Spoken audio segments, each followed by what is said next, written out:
कॉलेजमध्ये असताना ना मी बऱ्याच वेळा ऐकलंय की जर तुम्ही कपल असाल आणि तुमचं लग्न झालं नसेल तर तुम्ही सिद्धिविनायकला येऊ नये, कारण की बाप्पांना आवडत नाही. तर ही गोष्ट कितपत खरी आहे ना ते आपण आज जाणून घेऊयात. चला.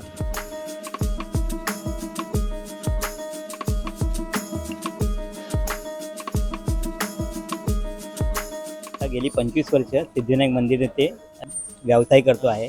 जी काही लोकांची भावना झालेली आहे आता की लग्ना अगोदर कपल्सनी येऊन दर्शन करू नये, ती चुकीची भावना आहे. तसं काही कुठेही असं नाही आहे की मंदिरामध्ये लग्नाच्या अगोदर प्रेमिका आणि प्रेम करणारी लोक येऊन दर्शन करू शकत नाही.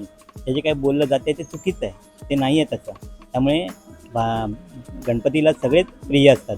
तुम्ही लग्नाच्या आधी आलात तरीही आणि लग्नानंतर आलात तरीही.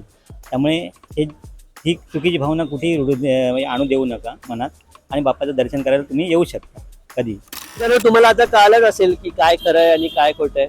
तर तुमच्या कॉलेज फ्रेंड्स सोबत शेअर करा ही व्हिडिओ आणि आपण भेटूयात पुढच्या व्हिडिओमध्ये. चला.